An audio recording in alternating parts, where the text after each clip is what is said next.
So welcome to the show, Isabel.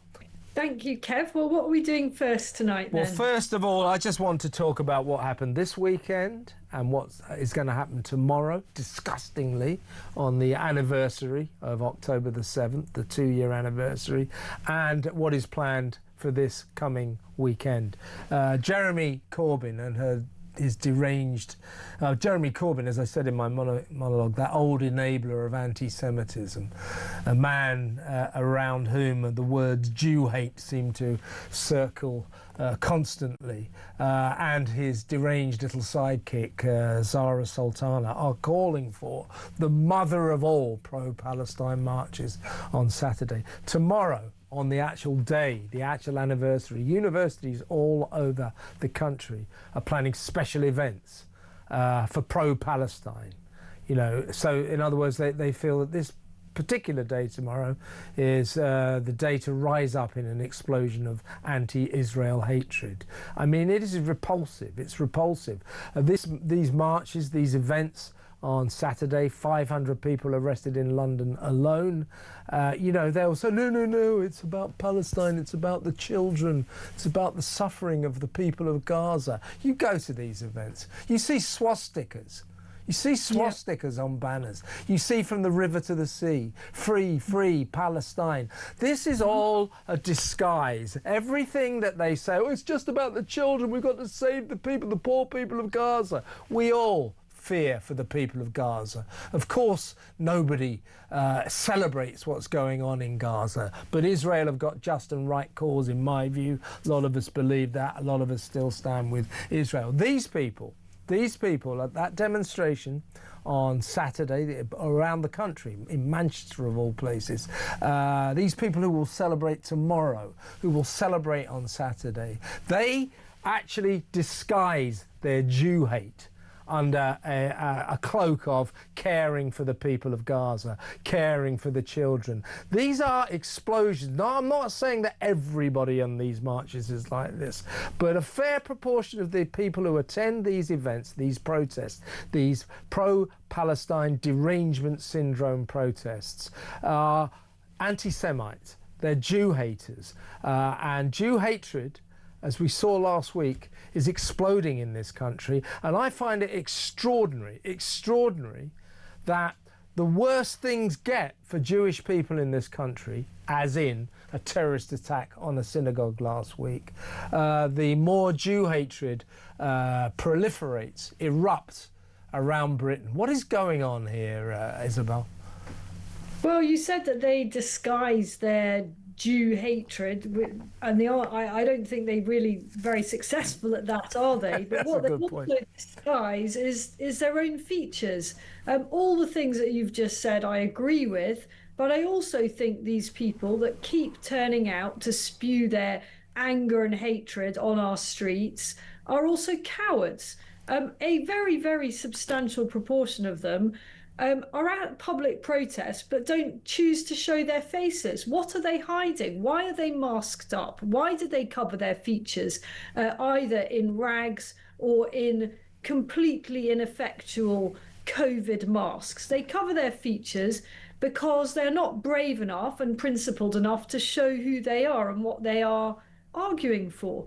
And I mean, my own view is that these marches have gone way too far, and they went way too far a very long time ago. And effectively, by doing these public protests on what should actually be a day of commemoration, of respect, of, you know, actual compassion towards the community that is being and has been persecuted in this most monstrous way, they're actually trolling the victims. There are still hostages being held by Hamas. There are still bodies being held by Hamas. As yet, although we teeter on the brink of what sounds like it might be a real lasting breakthrough, there is no agreed solution or strategy. That hasn't been signed off by all the different organizations and parties and terror groups.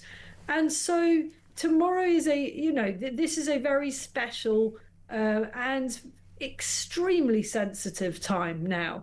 And I can't believe, or maybe I can believe, but I'm very, very depressed, that our authorities, the best they can do is sort of appeal to people not to turn out. You know, I just think there are ways and means of just banning this now. It's gone way too far.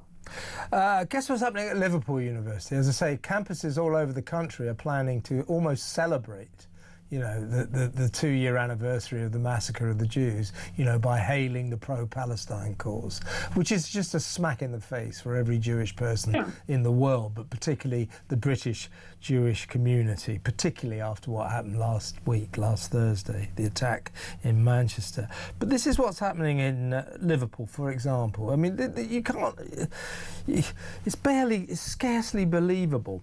So tomorrow, Tuesday, 7th of October, from 10 a.m. until 4 p.m. at Liverpool University, it's the Palestine Bake Sale. It's a celebration of Palestinian cuisine, and they put out a poster saying Palestine Bake Sale, like the sort of bake-off or something, and then it goes, time for dessert. Can you believe that? Can you believe the insensitivity of that?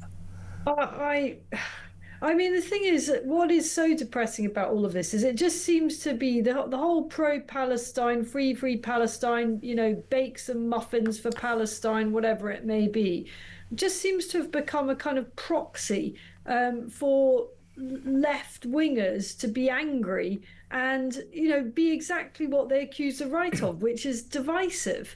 And these people have, on balance, most of them have a very, very limited understanding of the very complex situation that they're so angry about. All they see it is in binary terms, you know, Israel bad, Gaza victim. That's how they see it. And it doesn't really go much beyond that. And it has become, you know, if you'd said to either of us 2 years ago, or rather just after that absolute horror 2 years ago, that this would become some kind of totemic issue in the UK that would actually create so much poison and toxicity and despoiling our streets and dividing communities, I'd have said, are you crazy? Yeah. You know, what has this got to do with the UK? Except insofar as the UK still has an important, albeit diminished, place on the world stage. This is not our fight. It is certainly for us to stand up for and to protect our Jewish community.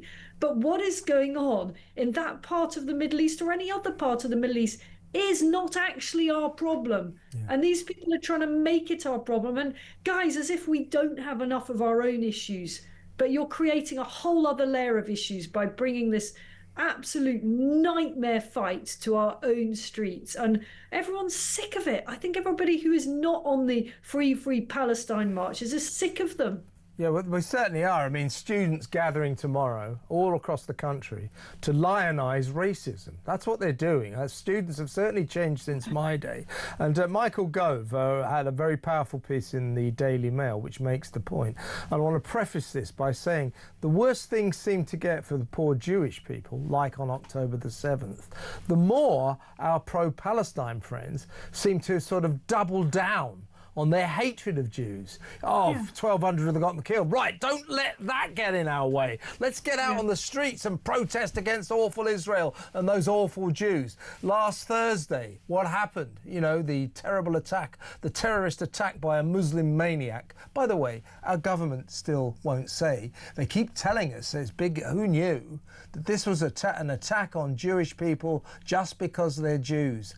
Do you think there might come a time, Isabel, when Keir Starmer or Shabana Mahmood or Yvette Cooper or any of our cabinet crew might actually mention who carried out the attack? That it was a Muslim, that it was an Islamist terrorist? They haven't said that so far, and that is a scandal.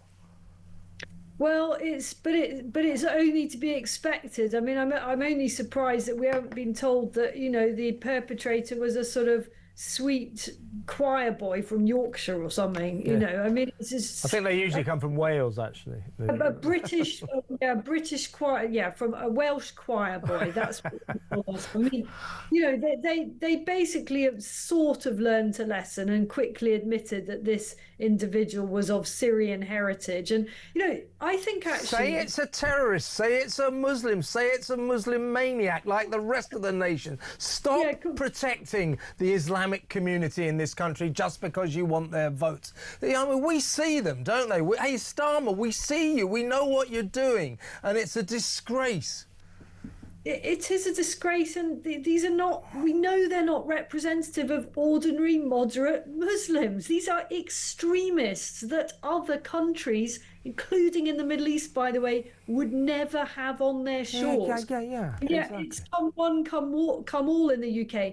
And look at how long it can take actually for the chickens to come home to roost. It is not the case that just because you import or you allow people to come in with very dubious backgrounds or traumatized from war and terror, whatever, that the consequences in terms of the brutality of terror attacks that may happen in a year or 2 years or 3 years. You can be paying the price as a country and a community 10, 15, 20 years on. That's what happened in the case of Axel Rudikabana. It was, you know, that was a generational thing almost. His parents came over many years ago, but they were that child was radicalized because of his heritage. And here we have it again, and we know a bit about the father and so on. I mean, this is, how many more warnings do we need to stop importing people called Jihad? Yeah, the father of Jihad Al-Shamie, Faraj Al-Shamie, of course, celebrating the wonder of the October the 7th attack on social media the day it happened. So I still think we have to ask some serious questions about the kind of family that Jihad, of all names, was brought up in. I'm just going to leave it before we go. I'll just leave this hanging in the air. I think it speaks for itself. Very powerful piece by Michael Gove in Saturday's Daily Mail, and the headline speaks for itself. Think about this, folks. Michael Gove beautifully, actually, declared, "It is an iron law of history that when Jews feel unsafe, the candle of freedom is going out." Just remind you that our government is putting people in jail for tweets. Let's go to break, and next up we'll talk about Gary Neville. That next, stay tuned.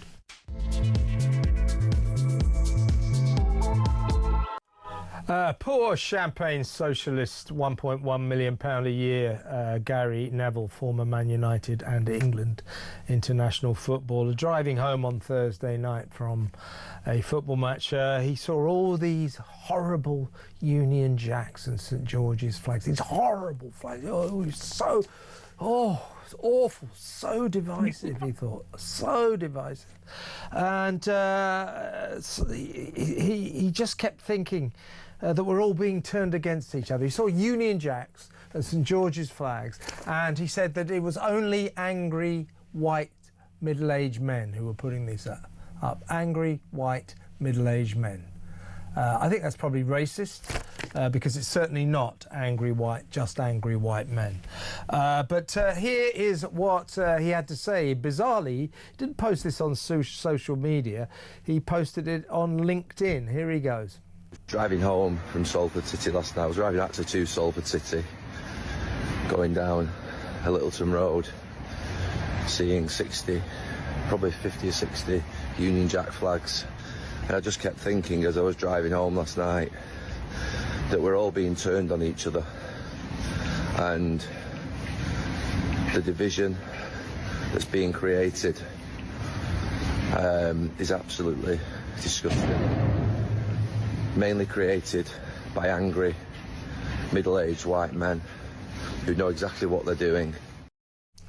Well, before Isabel and I discuss that horror, I think it's a disgusting thing to say. How can you look at our national flag? Oh, it's so terrible. We're being divided. He went on. He also referenced, you know, the poor Jewish people of the Manchester community after the synagogue attack, as if somehow or other it made them feel othered. They're British. It's their flag too. That doesn't divide Britain from our Jewish community. They're all under the same flag, for God's sake. Here's talkSPORT's Simon Jordan, who didn't mince his words. I think it's astonishing, in the wake of an Islamist terror attack, that he decides to have a go at middle-aged white men. Maybe the angry middle-aged white men are the ones that worked on minimum wage inside his hotel. I don't know. I think he's a champagne socialist and a coward. I think it's a dreadful thing to have said. How is he a coward? Well, I think the real issue is about radical Islamist extremism, and he doesn't have the balls to call it out for what it is, rather than suggest that people that are challenged in our country about what's happening, he's insulated from these things. He lives in a very rarefied world where his money and privilege has enabled him to live behind a gated environment, not have to worry about NHS appointments, not have to worry about people being attacked in the streets by immigrants that shouldn't be here in the first place. He doesn't have to worry about these things, and so he has the ability to be able to sit there and observe in such a way that insulates himself from it. And I think it's an appalling stance to have taken. Well said, Simon Jordan. Isabel, I mean, your thoughts. It's disgraceful, isn't it? I thought it was absolutely pathetic. It's just yet another privileged, out of touch lovey doing their little hashtag be kind thing. Except on this occasion, it's based on the fact that he's been so shocked to have seen a series of Union flags in his own country. I don't know, listening to it, now I've listened to it a few times. Initially, when I heard him talking about middle-aged or angry white men, I assumed he meant sort of white van man kind of thing, you know, the type of people that Labour's Emily Thornberry was always so snooty and disdainful of. But now I've listened to it again, and I wondered if actually what he meant was Nigel Farage. You know, when he said they know exactly what they're doing, you know, was he also aiming that comment on Reform's leaders? I don't know what he had in mind. I'm not going to try and get inside that weaselly, strange mindset of his that he finds our national flag so offensive. Can't he see actually that symbol is sort of an attempt to bring us together? In a sense, it's an attempt to say, let's just remind everybody here what this country is, which country it is. Look, there are parts of Britain where you wouldn't actually know it was the UK if it weren't for the fact that there's a few street names in English. He goes on, as I say, he goes on to say all those, you know, this after, you know, on the same day they've had this appalling attack on Jewish people, as if Jewish people, British Jews, look at the Union Jack and go, nothing to do with me, that makes me feel othered. It's their flag too. We've got to stop treating British Jews as if they're somehow different from British people. They're not. They're British citizens. They've all lived here all their lives. That's the scandal. They respect our flag as much as the rest of us. So let's get beyond that. But he went on to say that, you know, he develops all these business ideas. So he's got building sites all over the shop. He went on to say that he visited one of his development sites where presumably the workmen and construction workers had patriotically put up a Union Jack flag, and he ripped that down. Great. Marvellous. I mean, this is like the story we did a couple of weeks ago about the person or idiot that called 999. They were offended because they saw a Union Jack inside a fire station, and some idiots at the top end of the fire brigade decided that it had to therefore be taken down. What is wrong with people? Are they losing the plot at this point? You know, have they forgotten who we're even meant to be? You know, actually, what we need is a reminder of our fundamental identity as British people living in Britain. And if the flag becomes a source of offence and division, then we really properly have lost the plot. But I think we know has happened. I know you almost want to say to some of these crazed left-wingers, you know, who do you hate most, or what do you hate most, Jews or the British flag? I mean, they've got such a strange mindset, anti-Semitic, hate our flag, hate everything about Britain. That is their creed, and Gary Neville is absolutely symptomatic of these Labour lovies. And my other question to you is, what is it, Isabel, about these old footballer relics called Gary, Lineker and now Neville? What is the matter with these guys? Why can't they stick to football?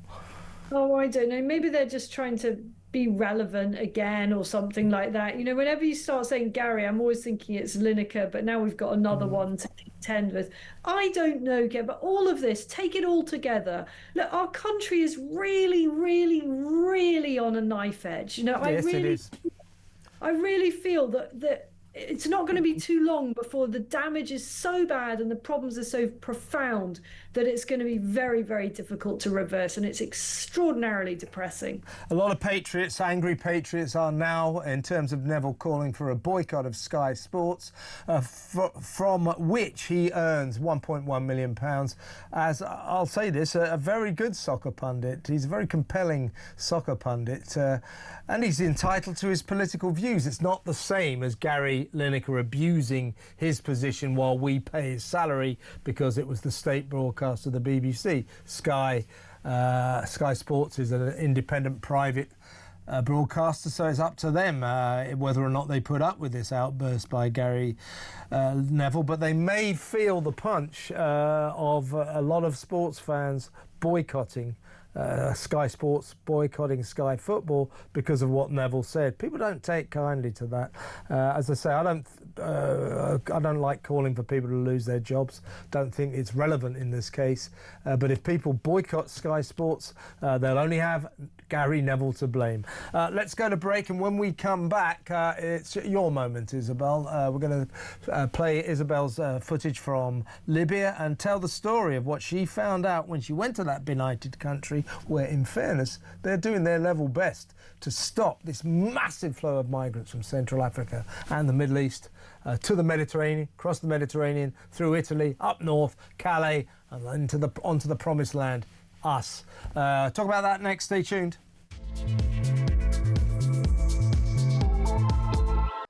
Welcome back. Well, our brave international editor, Isabel Oakeshott, went to Libya last week for 4 days to take a look at what's going on there. This is a country, a benighted country, of 7.3 million people, in which there are 876,000 illegal migrants, all of whom are harbouring dreams of crossing the Mediterranean, heading north for the promised land, Britain. Vast numbers of these people are escaping the civil war in Sudan, the conflicts in Chad and Eritrea. 99% of Sudanese migrants who manage to get to Britain are granted asylum. So this is very relevant to us. Italy is giving Libya quite a lot of money for them to try to stop the boats leaving Libya. So this is Isabel's report from Libya. It is a Talk exclusive. Enjoy. Libya has become a major transit route for refugees and migrants from sub-Saharan Africa, and many of them come through Libya dreaming of getting to the UK, particularly from Sudan, where there has been a civil war waging for the last 2 years. And those asylum seekers or economic migrants who make it from Sudan to the UK have a 99% chance of being given leave to remain.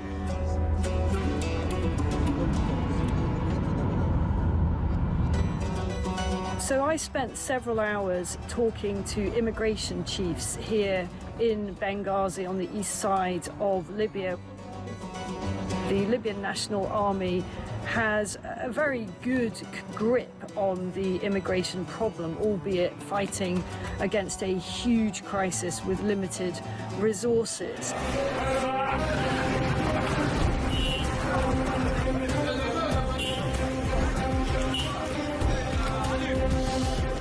There is a very, very clear process of giving people proper health checks, the life-saving care that they need, and then working out where it is exactly that they've come from. Their message to the UK is that you are fueling this problem. You are effectively advertising a great new life for people from sub-Saharan Africa. Why are you surprised that they keep on coming? They actually said, you know, what do you think happens when a guy from Sudan comes up through Libya and makes his way all the way to the UK and gets put in a luxurious hotel and provided with everything.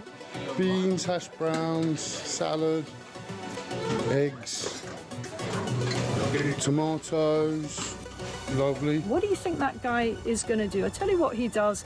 He rings his friends back in Sudan, messages them through social media and says, guess what, guys? You know, you wouldn't believe the new life I have here. How about you come too? And, you know, what they said is often that is recruiting new migrants who had never even thought of making this perilous journey.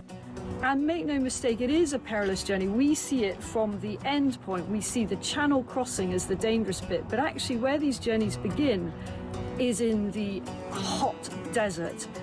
Many tens of kilometers have to be covered on foot by these migrants, and as many as 1 in 4 do not make it. That means bodies in the desert. The Libyan authorities are having to recover bodies in the desert. About the UK and how much awareness there is in this. So the message that they have to us in the UK is, please stop advertising your country as a great destination to go to, and please understand the scale of what we are dealing with here with very limited resources. Once again, you know, people come in from charities, from NGOs, they use warm words, and the authorities here told me the only thing that we ever get is maybe a few toothbrushes and some nappies for the babies.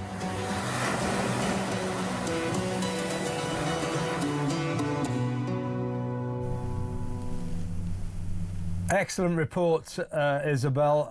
Really good. Now, when you were there, only just before then, in a period of 10 days, more than 100 people drowned when their hideous, overcrowded vessels sank at sea, heading out from Libya to Italy. And you just highlighted the tragedies in the desert. So this is a lethal issue. And in fairness to Libya, I mean, it's a troubled country, but they're receiving hundreds of millions of pounds from Italy to try and stop the flow, and they are doing their best. But the sheer scale of it, 876,000 migrants milling around Libya, all hoping to head north across the Mediterranean, is almost overwhelming, isn't it?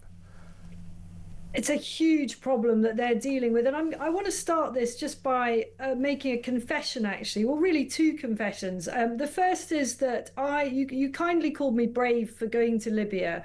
And the truth is I got myself into quite a lather about it. You know, I was very anxious about going to Libya because it does have a reputation as being very dangerous. And I travelled there against Foreign Office advice, with all the implications of that. It means very difficult to get insurance and so on.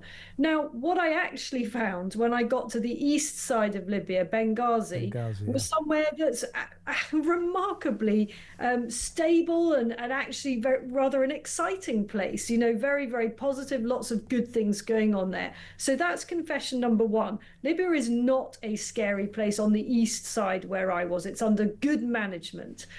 Confession number 2, and I'm sure a lot of our listeners will relate to this. When left-wingers, and it usually is left-wingers, talk about solving our migrant crisis upstream, when they start going on about how we've got to look at what happens in Africa, I've generally just zoned out at that. I've thought to myself, come on, guys, you know, we can't fix Africa. You know, you seriously saying this is a solution to throw money at Africa? That is ridiculous. We can't sort the civil war in Sudan. We can't sort out what's going on in Eritrea. But here's where I think I got some of that wrong. I still don't think we can do any of that. But I do think we can, at the very least, support and recognise what countries that are right on the front line before sub-Saharan Africans actually get across the ocean and get to Europe. We can support what those countries are doing to try to stop the boats or detain people at their own borders down there in the desert. And what has happened in Libya is it's become a massive transit route from countries all through sub-Saharan Africa trying to get to Europe. And of course, the dream is to get to the UK. So it is in our interest to help the Libyans, and particularly I'm going on about the East because that is the stable side of the country. The West is a bit of a basket case. I've not been there, so I can't attest to this, but it's said to be extremely genuinely dangerous. A lot of warring militias there. On the East, under the Libyan National Army, run by the Haftar family, that is in good shape. And they are doing what they can with limited resources. I'm not sure actually they get hundreds of millions from the Italians. They may get a little bit from the EU, but they don't get much at all. But here's what they do. You know, we throw hundreds of millions at the French, literally hundreds of millions at the French, who have never stopped and turned around a single boat. The French do that. And yet here are the Libyans who are quite happy to turn back the boats. That is what they do. The Coast Guard, the Navy, I interviewed the naval chiefs, I interviewed the Coast Guard.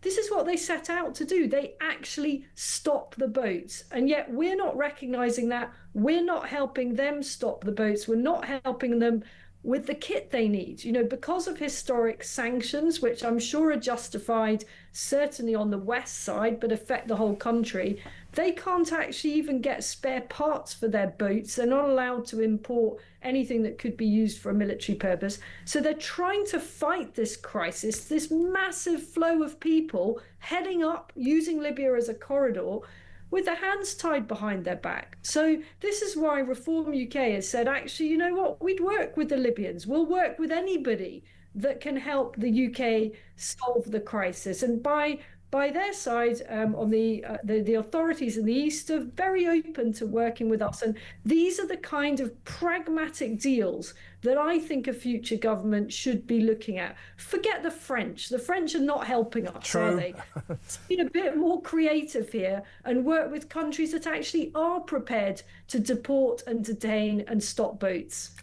Well said, well said. Perhaps that's where we should, instead of giving £500 million to the French, in fact more than that over the years, best part of £700 million to stop the boats, which they don't do. How about we take some of that money, give it to countries like Libya, particularly Libya, who have the will and the resolve to actually do this job, whereas the French don't. So let's be more international. Let's look further afield from where we can stop the flow. You know, almighty rivers start from tiny springs, the Amazon, the Nile, etc.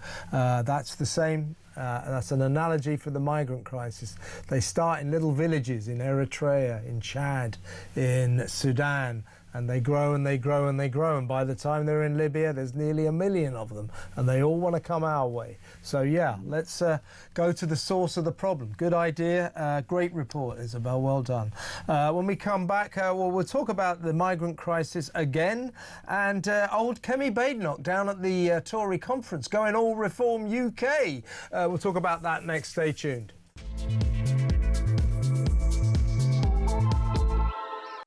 Welcome back. Well, we've just played Isabel Oakeshott's brilliant report from Libya about the source of our, or one of the major sources of our migrant crisis. But meanwhile, up here in the north, the migrant crisis continues apace. Last week, for 7 days in a row, from the previous Saturday until Friday just gone, 7 days in a row, pretty much every day.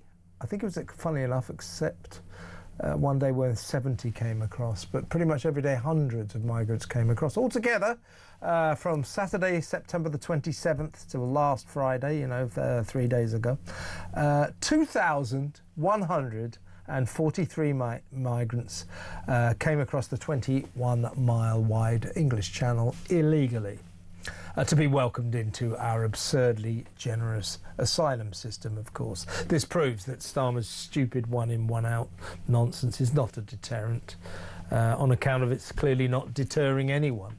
Labour won't leave the ECHR, therefore it can never solve the crisis. Everything you hear from tough as old boots, hard as nails, yeah, my backside, Shabana Mahmood, the new Home Secretary, and Keir Starmer, it's nonsense, just tinkering around the edges. If we don't leave the ECHR, you can't solve it, simple as that. They won't do it. Late in life, the Tory leader, for it is the conference of the Titanic conference of the Conservative Party this week. Late in life, Kemi Badenoch, she's taken about a year to come round to this way of thinking, commissioned a study into it, couldn't quite make up her own mind. She's finally realised that we should leave the ECHR. Welcome to the party, Kemi, better late than never. Meanwhile, she also vows to set up a British ICE force, you know, like the American force, to deport 750,000 illegal migrants at the rate of £150,000 a year. Out of 150,000 migrants a year. So that's 750 illegal migrants, 150,000 a year by our British ICE force, the deportation squad. Before you actually talk about this, you should know, Isabel, that the Tories are firing on all cylinders at their conference. They handed around these chocolate bars to pour scorn, to deride Labour's pathetic negotiations on the migrant crisis front. It says, when Labour loses, on the bar of the chocolate, when Labour loses, Britain loses. They spelt Britain wrong. Sums that party up, doesn't it? But do you trust her? Will she deport 750,000 illegal migrants at the rate of 150,000 a year? I don't think so, do you? I just think her biggest problem is just no one's listening. Yes. No one is listening. You know, we've seen. I generally don't like these pictures that newspapers or media sometimes runs of what look like empty auditoriums, because it's actually quite easy to make what's a fairly full hall look very empty just by taking a particular angle or whatever. But in this case, it genuinely does look like some of the keynote speeches at Tory conference were only attended by a couple of hundred people. I mean, it ought to be a couple of thousand. It's the official opposition, in case people have forgotten, which they could be forgiven for having done. And the truth is that the Tories just look totally irrelevant. Nobody is interested in their policy proposals, because all that anyone can think is, yeah, guys, but you had 14 years to do it and you didn't. And we're not giving you another chance anytime soon. I think that's what most people are saying. As you were running through those numbers that have come over just in the last... 2,143. Yeah, has anyone heard from the one in, one out frontline team lately? I mean, have we seen any pictures of planes taking off packed full of migrants? You know, have we had even 5 out? I think let's be fair, I do believe that hardly anyone noticed, because no one cared. Friday, I think it was, we got 10 more out or something. Oh, good. Okay, Starmer, so I think we've so far got about 16 back to France, and we've had 3 in. Meanwhile, 2,143 in 7 days up until Friday. Okay. I mean, it's baffling, the one in, one out scheme, because it's supposed to be a deterrent. And it's clearly not deterring anyone. It's a joke. They should dunk it now. They should just forget it. You know, sometimes there's that expression in business, the first loss is the best loss. I mean, this would not be the first loss. Yeah. Just basically, it's not even quit while you're ahead. It's quit before you get so embarrassingly far behind that you are... Oh, I don't know. They passed that point long ago, didn't they? But there's no point in the scheme, none whatsoever. It just involves more money, more nonsense. Forget it. It's an absolute joke. And as I said just now, as long as we don't leave the ECHR, leaving the ECHR isn't the cure-all. It's the start. But unless you leave the ECHR, you literally cannot solve the migrant crisis, because you can't make your own sovereign decisions. It's as simple as that. Took Kemi a long time to get to this point, but welcome to the party, Kemi. Better than late than never, as I said. But what I think is interesting about this narrative at the empty Conservative conference is this. You know, she's just nicking all the policies from Reform UK, isn't she? She's noticed that Nigel is storming it, so she said, I'll deport 750,000 illegal migrants, I'll set up a squad, a crack army unit to deport them, and so on and so forth. She is just trying to steal the thunder of Reform, and it's not going to work, and she's really, really pissed off a lot of people in her own party who don't want her to try to copy Reform, but I think she, in desperation, thinks it's the only hope. Yeah, and it's, I don't even think reform cares. You know, it can be frustrating for parties when other parties sort of steal their ideas, but the Tories look so irrelevant now that it doesn't really matter what they take from reform's inspiration. It's not going anywhere. It's not rescuable, not under Kemi Badenoch, and probably not under any leader anytime soon. I think actually I saw some polling in the last couple of days that suggested it wouldn't make much difference who was the leader of the Tory party. You know, the fundamental problem is that they just don't have a hearing. No, they don't. Talking of polls, by the way, as I predicted in terms of Labour, polls came out at the weekend proving that Starmer's attacks on Nigel Farage as a racist and reform supporters being racist policies officially rebounded. Reform has continued to rise in the polls. Labour's sunk even lower, lost more than 5 points again. So that's not working either. With Labour, we're seeing a government that's dying, and with the Tories we're seeing a party that's dying. It's as simple as that. Isabel, fantastic stuff. Thank you very, very much for your, especially for your Libyan report.